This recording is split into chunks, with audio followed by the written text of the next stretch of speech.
पहले तो सभी को राम राम जी। तो आपका स्वागत है आप ही के यूट्यूब चैनल राठी क्लासेस में। दूसरी बात ये, हम लोगों ने Uttar Pradesh police constable, UP SI को लेकर, दिल्ली पुलिस कांस्टेबल और जितने भी ऑल कॉम्पिटिटिव एग्ज़ाम हैं उन सभी को लेकर मैंने पॉलिटिक्स की सीरीज स्टार्ट की है आप लोगों के लिए। तो अपनी क्लास का टाइम वेस्ट ना करते हुए हम अपनी सीरीज पर चलते हैं। और हमारी जो सीरीज है उसका पहला क्वेश्चन ये रहा। क्वेश्चन क्या कह रहा है? वर्तमान में मौलिक अधिकारों की संख्या कितनी है? 7963। तो वर्तमान में मौलिक अधिकारों की संख्या 6 है। मूल भारतीय संविधान में मौलिक अधिकारों की संख्या होती थी कितनी? 7। अगर हम मूल संविधान की बात करें, मूल संविधान की बात करें तो मूल संविधान में मौलिक अधिकारों की संख्या कितनी थी? मौलिक अधिकारों की संख्या, मौलिक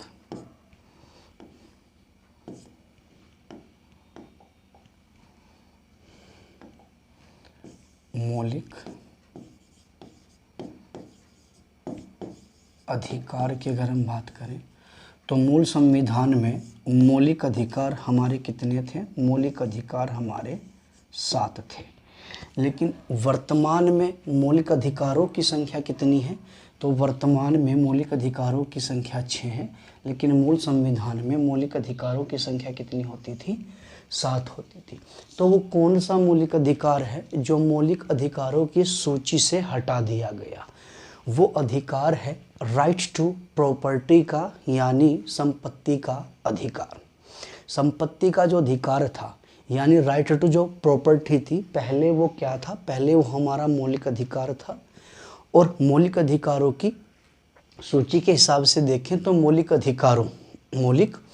अधिकार पहले हमारे साथ हुआ करते थे, लेकिन वर्तमान में हमारे मौलिक अधिकार 6 हैं।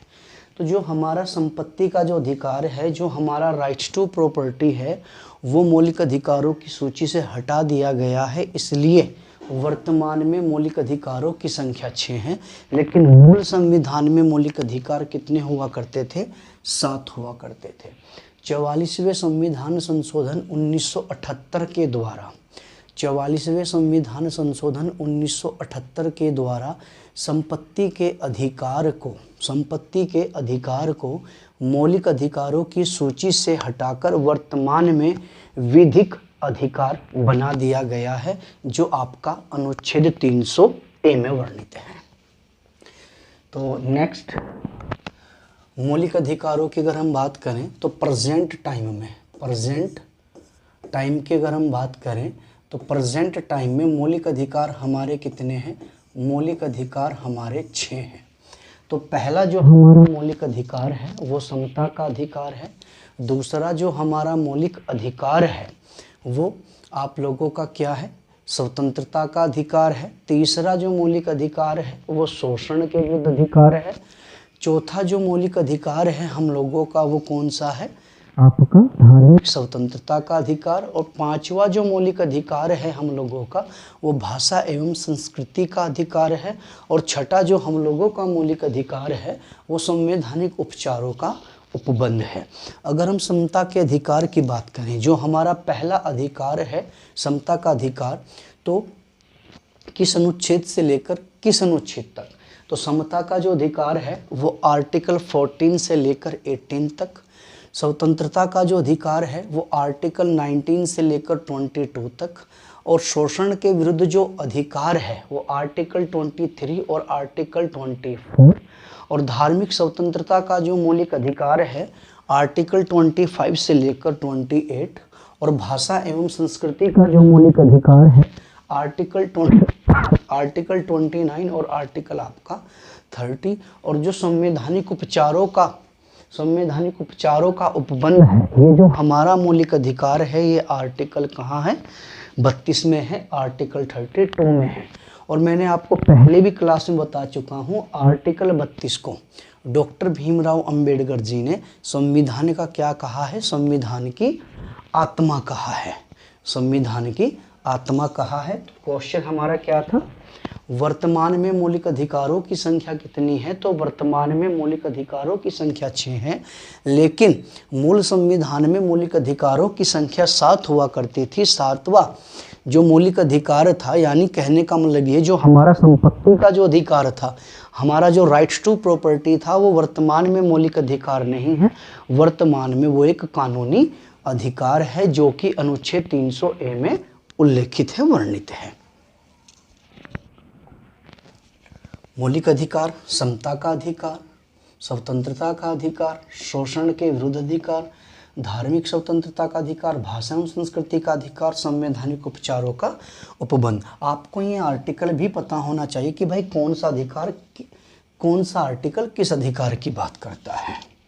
नेक्स्ट क्वेश्चन नंबर जो 112 है, ये बहुत सिलेक्टेड क्वेश्चन है। क्या कह रहा है, विश्व में सर्वप्रथम मूल अधिकारों की मांग करने वाला देश कौन सा था? हम बात कर रहे हैं विश्व की, संसार की, तो संसार में वह पहला देश कौन सा था जिसने मूल अधिकारों की मांग की थी? फ्रांस, अमेरिका, ब्रिटेन या रूस? तो मैं आपको बता दूं, विश्व में सर्वप्रथम मूल अधिकारों की मांग करने वाला देश कौन था? फ्रांस था। विश्व में मूल अधिकारों की मांग करने वाला देश कौन सा था? तो विश्व में सर्वप्रथम मूल अधिकारों की मांग करने वाला देश हमारा कौन था? फ्रांस था। आपने सुना होगा जो फ्रांस की क्रांति हुई थी, फ्रांस की जो क्रांति हुई थी, अगर हम फ्रांस की क्रांति की बात करें, फ्रांस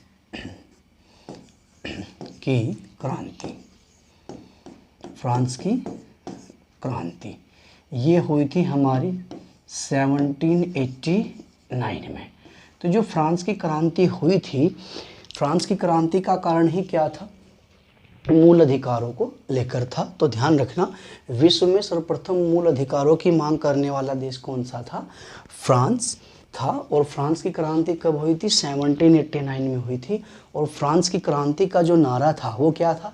स्वतंत्रता, समानता एवं बंधुत्ता। पूछा जाता है पेपर में कि स्वतंत्रता, समानता एवं बंधुत्ता, ये जो शब्द हैं ये किस क्रांति का नारा? क्या तो ये पूछेगा किस क्रांति का नारा है, या ये पूछ लेगा भाई भारतीय संविधान में स्वतंत्रता, समानता, बंधुत्ता, स्वतंत्रता, समानता, बंधुत्ता ये कहाँ से लिया गया है? तो ये हमारा फ्रांस की क्रांति से लिया गया है। तो विश्व में सर्वप्रथम मूल अधिकारों की मांग करने वाला, विश्व में सर्वप्रथम मूल अधिकारों की मांग करने वाला देश कौन सा था? तो विश्व में सर्वप्रथम मूल अधिकारों की मांग करने वाला देश कौन था हमारा भाई? फ्रांस था। और फ्रांस की क्रांति कब हुई थी? 1789 में हुई थी। और फ्रांस की क्रांति का क्या नारा था? स्वतंत्रता, समानता एवं बंधुत्ता। क्लियर है? नेक्स्ट, विश्व में सर्वप्रथम मूल अधिकारों को देने वाला देश कौन था? देखो यहाँ पर 3 क्वेश्चन आपको मिलेंगे। पहला क्वेश्चन क्या है? विश्व में सर्वप्रथम मूल अधिकारों की मांग करने वाला देश कौन था? तो फ्रांस था। और दूसरा क्वेश्चन क्या है? विश्व में सर्वप्रथम मूल अधिकारों को देने वाला देश कौन सा था? तो विश्व में सर्वप्रथम मूल अधिकारों को देने वाला देश हमारा ब्रिटेन था। अगर हम ब्रिटेन की बात करें तो मूल अधिकारों का जो विकास हुआ है वो ब्रिटेन से हुआ है। 1215 ईस्वी में ब्रिटेन के सम्राट थे जॉन ने अपने नागरिकों को, यानी ब्रिटेन की जनता को एक अधिकार पत्र दिया था, जिसको हम क्या बोलते हैं? मैग्ना कार्टा बोलते हैं। क्या बोलते हैं? मैग्ना कार्टा बोलते हैं। वो दिया था वहाँ की जनता को। इन लोगों ने क्या दिए थे? जॉन सम्राट ने क्या दिया था? अधिकार दिए थे, मूल अधिकार दिए थे। तो विश्व में सर्वप्रथम मूल अधिकारों को देने वाला देश कौन सा था? तो ब्रिटेन था। लेकिन अगर क्वेश्चन पूछा जाए विश्व में सर्वप्रथम मूल अधिकारों की मांग करने वाला देश कौन सा था? तो आपका फ्रांस था। एक क्वेश्चन तो यह है कि विश्व में सर्वप्रथम मूल अधिकारों की मांग करने वाला देश फ्रांस था। और एक क्वेश्चन क्या है? विश्व में सर्वप्रथम मूल अधिकारों को देने वाला देश कौन सा था? ब्रिटेन था। तीसरा क्वेश्चन क्या कह रहा है? तीसरा क्वेश्चन कह रहा है विश्व में सर्वप्रथम मूल अधिकारों को लिखित रूप में देने वाला देश कौन सा था? ये भी आपका बहुत सिलेक्टेड क्वेश्चन है। 3 क्वेश्चन हैं, तीनों आपको पता होने चाहिए कि भाई विश्व में सर्वप्रथम वह देश कौन सा है जिसने मूल अधिकारों की मांग की। तो फ्रांस। विश्व में सर्वप्रथम वह देश कौन सा है जिसने मूल अधिकार दिए? कौन? ब्रिटेन। लेकिन विश्व में सर्वप्रथम मूल अधिकारों को लिखित रूप में देने वाला देश कौन सा था? लिखित रूप में विश्व में सर्वप्रथम मूल अधिकारों को लिखित रूप में देने वाला देश कौन था? अमेरिका था। मैं आपको बता दूं, कहने का मतलब ये है, वह देश कौन सा है जिसने सबसे पहले अपने संविधान में मूल अधिकारों के प्रावधान को लाया? तो कौन सा है? अमेरिका है। इन्होंने लिखित रूप में मूल अधिकार दिए थे अपने नागरिकों को, और कहाँ दिए थे? अपने संविधान के माध्यम से दिए थे। तो मैं आपको बता दूं, लिखित रूप में देने वाला देश कौन सा है मूल अधिकारों को? अमेरिका है। पहला देश जिसने मांग की, फ्रांस है।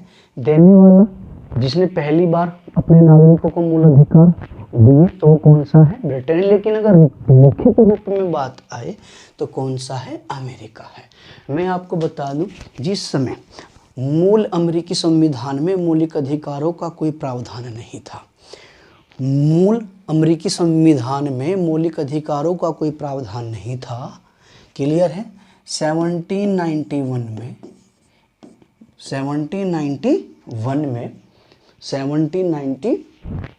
में अमेरिका के संविधान में क्या किया गया? संशोधन किया गया, और वहाँ पर किसको जोड़ा गया? अधिकारों को उन लोगों ने अपने संविधान में ऐड किया। तो आप ध्यान रखना, विश्व में सर्वप्रथम मूल अधिकारों को लिखित रूप में देने वाला देश अमेरिका है। लेकिन विश्व में सर्वप्रथम मूल अधिकारों को देने वाला देश तो ब्रिटेन है, और मांग करने वाला देश कौन सा है? फ्रांस है। मांग करने वाला देश फ्रांस है। लिखित रूप में मूल अधिकार देने वाला देश अमेरिका है। और सर्वप्रथम किसने अपने देश के नागरिकों को मूल अधिकार दिए? तो दिए थे किसने? ब्रिटेन ने। उसके बाद अब हम बात करेंगे भारत की। तो भारत में सर्वप्रथम मौलिक अधिकारों की मांग कब की गई? ये क्वेश्चन बहुत सिलेक्टेड है। भारत में सर्वप्रथम मौलिक अधिकारों की मांग कब की गई? तो इसका आंसर होगा 1895 में। 1895 में। मैं आपको बता दूं, भारत में सबसे पहले मौलिक अधिकारों की जो मांग की थी वो बाल गंगाधर तिलक जी ने की थी। और कब की थी? 1895 में मांग की थी, गृह स्वराज विधेयक के माध्यम से। तो भारत में सर्वप्रथम मौलिक अधिकारों की मांग कब की गई? 1895 में। लेकिन विश्व का पहला देश जिसने मौलिक अधिकारों की मांग की, फ्रांस। देने वाला कौन सा था? ब्रिटेन। लिखित रूप में अपने संविधान के माध्यम से वो कौन था? अमेरिका था। नेक्स्ट, भारत में मौलिक अधिकारों की मांग सबसे पहले 1895 में बाल गंगाधर तिलक द्वारा गृह स्वराज विधेयक के माध्यम से की गई। क्लियर है मेरी बात इतनी? नोट नंबर 1, मैंने देखो यहाँ पे क्या बताया अभी आपको, मैंने बताया भारत में सर्वप्रथम मौलिक अधिकारों की मांग कब की गई? 1895 में की गई मेरे दोस्तों, मेरे भाइयों। और भारत में मौलिक अधिकारों की मांग सबसे पहले किसने की थी? बाल गंगाधर तिलक जी ने की थी। और किस विधेयक के माध्यम से की थी? गृह स्वराज विधेयक के माध्यम से की गई थी। नोट नंबर 2 क्या कहता है? श्रीमती एनी बेसेंट द्वारा कॉमनवेल्थ ऑफ इंडिया बिल के माध्यम से 1925 में मूल अधिकारों की मांग की गई। अगर क्वेश्चन ये आए कि भाई कॉमनवेल्थ ऑफ इंडिया बिल के माध्यम से मौलिक अधिकारों की मांग किसने की थी? तो आंसर होगा श्रीमती एनी बेसेंट होगा। और इन्होंने कब की थी? 1925 में मूल अधिकारों की मांग की थी। कहने का मतलब ये है, भारत में सबसे पहले मूल अधिकारों की मांग करने वाले कौन थे? तो आपके बाल गंगाधर तिलक थे, जिन्होंने गृह स्वराज विधेयक के माध्यम से मूल अधिकारों की मांग की थी। लेकिन अगर क्वेश्चन ये आए कॉमनवेल्थ ऑफ इंडिया बिल के माध्यम से मूल अधिकारों की मांग किसने की? श्रीमती बेसेंट ने की। और कब की? 1925 में की। 1928 में मोतीलाल नेहरू द्वारा नेहरू रिपोर्ट के माध्यम से मूल अधिकारों की मांग की गई, जो कि लिखित रूप में की गई थी। यहाँ पर थोड़ा सा आपने ध्यान देना है, जो कि लिखित रूप में की गई थी, जो कि लिखित रूप में की गई थी। यहाँ से क्वेश्चन क्या बनेगा उसको अच्छे समझना। भारत में सबसे पहले लिखित रूप में मौलिक अधिकारों की मांग कब की गई? तो 1928 में की गई, नेहरू रिपोर्ट के माध्यम से की गई। किसने की? मोतीलाल नेहरू ने। तो आपको इस बात का विशेष ध्यान रखना है, भारत में पहली बार मौलिक अधिकारों की मांग लिखित रूप में कब की गई थी? तो 1928 में की गई थी, मोतीलाल नेहरू द्वारा, नेहरू रिपोर्ट के माध्यम से। उसके बाद मूल अधिकारों की मांग कांग्रेस के कराची अधिवेशन में भी की गई, और कब की गई? 1931 में। और इस अधिवेशन की जो अध्यक्षता की थी वो आपके किन्होंने की थी? सरदार वल्लभ भाई पटेल जी ने की थी। तो ध्यान रखना 1931 में कांग्रेस के कराची अधिवेशन में मूल अधिकारों की मांग को लेकर प्रस्ताव पास किया गया था। इस अधिवेशन की अध्यक्षता किसने की थी? सरदार वल्लभ भाई पटेल जी ने की थी। तो आपको इस चीज का पता होना चाहिए। क्या पता होना चाहिए? देखो यहाँ से जो क्वेश्चन है, भारत में सर्वप्रथम मौलिक अधिकारों की मांग कब की गई? 1895 में की गई। ठीक है, किन्होंने की? बाल गंगाधर तिलक जी ने की। और किस विधेयक के माध्यम से की? गृह स्वराज विधेयक के माध्यम से की। उसके बाद जो मांग की गई वो श्रीमती एनी बेसेंट द्वारा 1925 में की गई। और किस बिल के माध्यम से? कॉमनवेल्थ ऑफ इंडिया बिल के माध्यम से। और लिखित रूप में पहली बार मौलिक अधिकारों की मांग कब की गई? नेहरू रिपोर्ट के माध्यम से की गई, 1928 में की गई। किसने? नेहरू रिपोर्ट। किसने? मोतीलाल नेहरू द्वारा। और कराची, कांग्रेस का एक कराची अधिवेशन हुआ 1931 में, उसकी अध्यक्षता सरदार पटेल जी ने की थी। और यहाँ पर भी किसकी मांग की गई थी? मूल अधिकारों की मांग की गई थी। 1931 ईस्वी में दूसरे गोलमेज सम्मेलन में, ये जो गोलमेज सम्मेलन हुआ था, दूसरे गोलमेज सम्मेलन में दूसरे गोलमेज सम्मेलन में महात्मा गांधी जी ने भी मूल अधिकारों की मांग की थी। क्लियर है? तो 1931 में कांग्रेस के अधिवेशन कहाँ? कराची में। और गोलमेज सम्मेलन में मांग करने वाले कौन थे? दूसरे महात्मा गांधी जी थे। नेक्स्ट, मूल संविधान में मौलिक अधिकारों की संख्या कितनी थी? मैंने आपको बता दिया, मूल संविधान में मौलिक अधिकारों की संख्या 7 थी, लेकिन वर्तमान में मौलिक अधिकारों की संख्या कितनी है? 6 है। जो हमारा मौलिक अधिकार था, कौन सा? राइट टू प्रॉपर्टी, यानी संपत्ति का जो अधिकार था, वो 44वें संविधान संशोधन द्वारा 44वें संविधान संशोधन द्वारा मौलिक अधिकारों की सूची से हटाकर कहाँ? आर्टिकल 300A में, और किस उसमें? विधिक अधिकार बना दिया गया है। तो मूल संविधान में मौलिक अधिकारों की संख्या 7 थी, लेकिन वर्तमान में मौलिक अधिकारों की संख्या 6 है।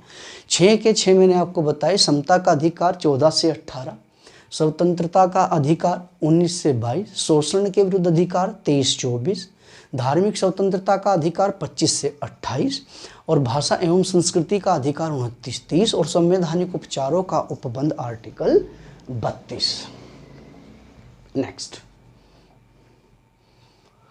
भारत का मूल संविधान कुल 7 मूल अधिकार अपने नागरिकों को प्रदान करता था।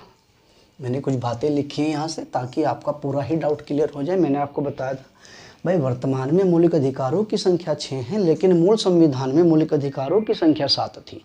जो 7वां मूल अधिकार था वो कौन सा था? हम लोगों का संपत्ति का अधिकार था, जो कहाँ से हटा दिया गया? मौलिक अधिकारों की सूची से हटाकर एक कानूनी अधिकार बना दिया गया है। और कहाँ है वर्तमान में? वो अनुच्छेद 300A में वर्णित है। तो भारत का मूल संविधान कुल 7 मूल अधिकार अपने नागरिकों को प्रदान करता था। 44वें संविधान संशोधन 1978 के द्वारा संपत्ति के मूल अधिकार को समाप्त कर दिया गया है। संपत्ति का मूल अधिकार अनुच्छेद 19(1) तथा अनुच्छेद 31 में वर्णित था। कहने का मतलब ये है, जो हमारा राइट टू जो प्रॉपर्टी था, जो हमारा संपत्ति का जो अधिकार था, वो पहले हमारा एक मौलिक अधिकार हुआ करता था, लेकिन वर्तमान में क्या है? वो एक कानूनी अधिकार है। और कहाँ है वर्तमान में? कहाँ है वर्तमान में? आर्टिकल 300 यहाँ है, ठीक है। तो पहले कहाँ हुआ करता था? अनुच्छेद 19(1)(j) तथा अनुच्छेद 31 में वर्णित था। क्लियर है? क्लियर है। तो आगे चलते हैं। हाँ, नोट नंबर 2 क्या लिखा है? अब संपत्ति का अधिकार, अब संपत्ति का अधिकार अनुच्छेद 300 कै, अनुच्छेद 300 कै कह लो या अनुच्छेद 300(a) कह लो, के तहत एक क्या है? विधिक अधिकार है। क्या है ये? एक विधिक अधिकार है, यानी एक कानूनी अधिकार है। तो आपको पता होना चाहिए, क्योंकि मौलिक अधिकारों से क्वेश्चन आपका डेफिनेटली पेपर में आएगा। प्रस्तावना से भी आने के पूरे चांस रहते हैं। और मेरी दिल से ये ख्वाहिश है, अगर आपके एग्ज़ाम में पॉलिटी से क्वेश्चन आए तो वो आप लोगों से बचना नहीं चाहिए। बस इतनी मेरी आप लोगों से गुजारिश है। तो सभी के सभी मेरे छोटे भाई बहन मेहनत के साथ पढ़िएगा। तो मैंने आपको क्या बताया? पहले मूल अधिकारों, पहले मूल संविधान में मौलिक अधिकार 7 थे, वर्तमान में 6 हैं। संपत्ति का जो अधिकार है वो मौलिक अधिकारों की सूची से हटा दिया गया, यानी उसको क्या कर दिया गया? समाप्त कर दिया गया। लेकिन वर्तमान में कहाँ है वो? अनुच्छेद 300(a) में है। और क्या है? एक विधिक अधिकार है। पहले कहाँ हुआ करता था? अनुच्छेद 19(1)(j) में। और कहाँ? अनुच्छेद 31 में। नेक्स्ट, मौलिक अधिकारों का हनन होने पर, कहने का मतलब मेरा ये है, मौलिक अधिकारों का हनन होने पर, मौलिक अधिकारों का हनन होने पर, मौलिक अधिकारों का हनन होने पर, मौलिक अधिकारों का हनन होने पर आप देश की सर्वोच्च अदालत का दरवाजा खटखटा सकते हैं। कहने का मतलब ये है, अगर आपके मौलिक अधिकारों का उल्लंघन होता है तो आप सर्वोच्च न्यायालय का दरवाजा खटखटा सकते हैं। और बाकी के जो हमारे अधिकार हैं उनका हनन होने पर आप सर्वोच्च न्यायालय का दरवाजा नहीं खटखटा सकते। लेकिन ये तय है कि आप न्यायालय का दरवाजा खटखटा सकते हैं। तो कहने का मतलब मेरा ये है, मौलिक अधिकारों का उल्लंघन होने पर, मौलिक अधिकारों का उल्लंघन होने पर, मौलिक अधिकारों का उल्लंघन होने पर आप देश की सर्वोच्च अदालत का दरवाजा खटखटा सकते हैं, खटखटा सकते हैं। नोट नंबर 3 में ये तो लिखा हुआ है, मौलिक अधिकारों का हनन होने पर आप देश की सर्वोच्च अदालत का दरवाजा खटखटा सकते हैं। यानी मौलिक अधिकारों को न्यायपालिका का क्या है? सर्वोच्च संरक्षण प्राप्त है। लेकिन दूसरे अधिकारों की अवहेलना होने पर सर्वोच्च अदालत का दरवाजा नहीं खटखटा सकते। लेकिन यह तय है कि आप अदालतों का दरवाजा खटखटा सकते हो। तो ध्यान रखना, क्वेश्चन अगर ये आए कि भाई मौलिक अधिकारों को किसका संरक्षण प्राप्त है, तो आप बड़े अच्छे से आंसर देना, किसका? न्यायपालिका का क्या है? संरक्षण प्राप्त है। कहने का मतलब ये है, अगर आपके इन 6 मौलिक अधिकारों का हनन होता है तो आप सर्वोच्च न्यायालय का दरवाजा खटखटा सकते हो। तो मौलिक अधिकारों को किसका संरक्षण प्राप्त है? न्यायपालिका का। क्लियर है? नेक्स्ट, मूल अधिकार समिति के अध्यक्ष कौन थे? ये क्वेश्चन भी बहुत पेपर में पूछा जाता है। मूल अधिकार समिति के अध्यक्ष आपके कौन थे? सरदार वल्लभ भाई पटेल थे। सरदार वल्लभ भाई पटेल थे। मूल अधिकार समिति एक है, मूल अधिकार समिति एक है, मूल अधिकार उप समिति, उसके अध्यक्ष कौन थे? उसके अध्यक्ष थे JB कृपलानी। तो मैंने बताया मूल अधिकार उप समिति, तो मैंने कुछ समितियां भी बताई हैं, उन समिति के अध्यक्ष भी मैंने आप लोगों के लिए लिखे हैं। क्योंकि पूछ लेता है कि भाई संघ संविधान समिति के अध्यक्ष कौन थे, संघ शक्ति समिति के अध्यक्ष कौन थे, प्रांतीय संविधान समिति के अध्यक्ष कौन थे, तो ऐसे भी क्वेश्चन आपसे पूछ लेता है। तो आपको इतना पता होना चाहिए, ये क्वेश्चन बहुत पेपर में पूछता है कि भाई मूल अधिकार समिति के अध्यक्ष सरदार वल्लभ भाई पटेल थे। लेकिन नोट नंबर 1 को अच्छे से देखना, ये मूल अधिकार उप समिति है और वो क्या है, मूल अधिकार समिति। तो मूल अधिकार समिति पूछे तो सरदार वल्लभ भाई पटेल, लेकिन मूल अधिकार उप समिति पूछे तो आंसर आपका क्या होगा, जेपी कृपलानी होगा।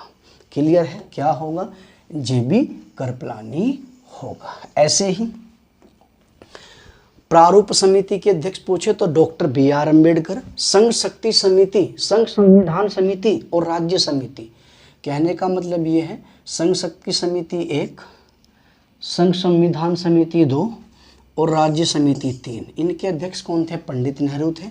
और प्रांतीय संविधान समिति के कौन थे, सरदार वल्लभ भाई पटेल थे।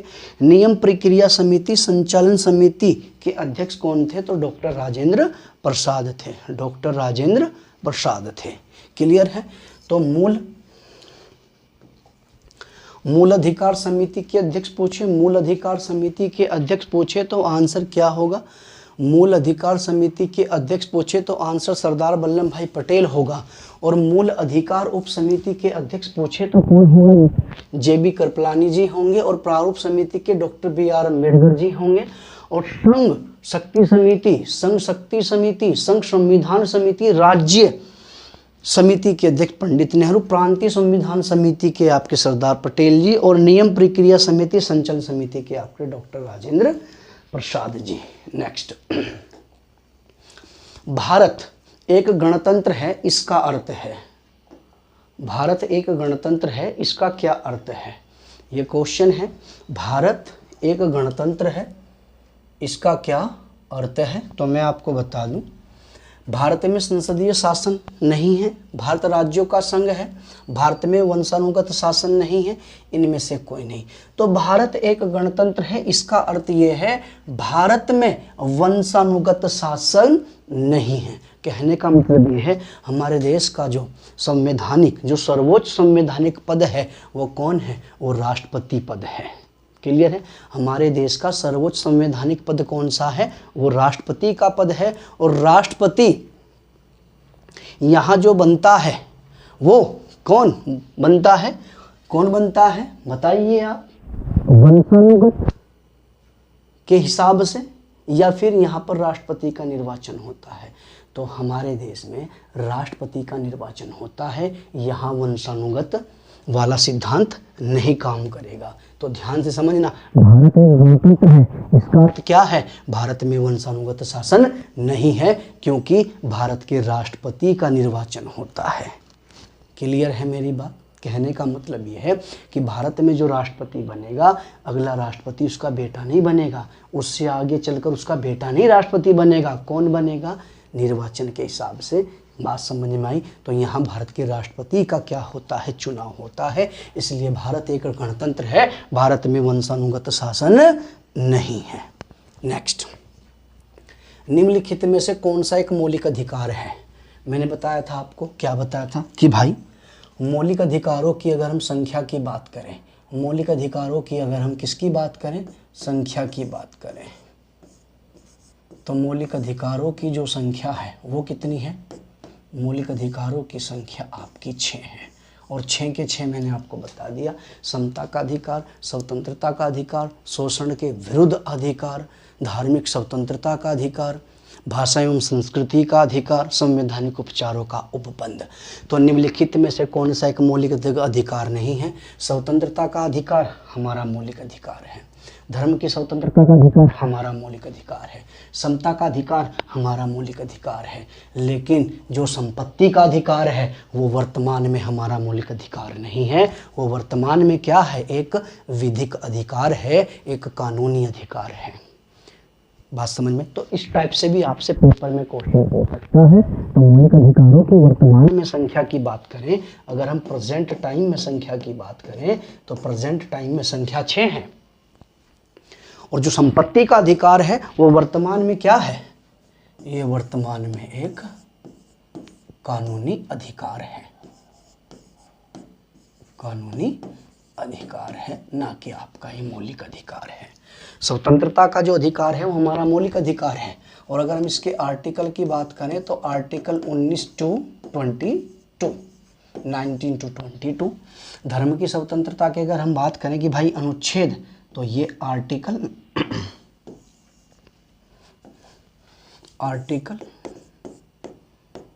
25 to 28।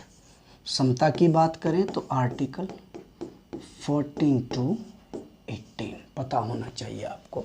तो निम्न में से कौन सा एक मौलिक अधिकार नहीं है? तो संपत्ति का अधिकार मौलिक अधिकार नहीं है। नेक्स्ट, डॉक्टर भीमराव अंबेडकर जी ने मौलिक अधिकारों में से किसे संविधान का हृदय एवं आत्मा कहा? स्वतंत्रता के अधिकार को, संपत्ति के अधिकार को, संवैधानिक उपचारों के अधिकार को, या समता के अधिकार को? तो ध्यान रखना है, जो संपत्ति का अधिकार है ये हमारा मौलिक अधिकार नहीं है, ये हमारा मौलिक अधिकार नहीं है। और उन्होंने आर्टिकल 32 को बोला है ना, तो ये जो संवैधानिक उपचारों का जो उपबंध है ये आर्टिकल 32 में है। तो ध्यान रखना, संवैधानिक उपचारों का जो अधिकार है उसको डॉक्टर भीमराव अंबेडकर जी ने क्या कहा है? संविधान का हृदय एवं आत्मा कहा है, यानी आर्टिकल 32 को। मौलिक अधिकार है न्यायालय वाद योग्य नहीं, कठोर एवं लचीला, इनमें से कोई नहीं। तो जो हमारा मौलिक अधिकार है वो न्यायालय में क्या है? वाद योग्य है। क्योंकि अगर आपके मौलिक अधिकारों का हनन होता है तो आप देश की सर्वोच्च अदालत का दरवाजा खटखटा सकते हो। जो हमारे मौलिक अधिकार हैं उनको न्यायालय का क्या है? सर्वोच्च संरक्षण प्राप्त है। तो इसलिए मौलिक अधिकार क्या है? वाद योग्य है। तो आज के लिए इतना ही। नेक्स्ट हमारी क्लास होगी वो कल होगी। और मेरे को कल से फीवर था, लेकिन आज भी फीवर है, लेकिन फिर भी मैंने फीवर में क्लास ली आप लोगों के लिए। लेकिन मेरी आप लोगों से बस इतनी सी रिक्वेस्ट है, इस चैनल को ज़्यादा से ज़्यादा शेयर करें ताकि ये उन गरीब बच्चों तक भी पहुंच सकें जो पेड कोर्स खरीदने में सक्षम नहीं है। क्लियर है? तो आज के लिए इतना ही। सभी को राम राम, जय हिंद, जय भारत।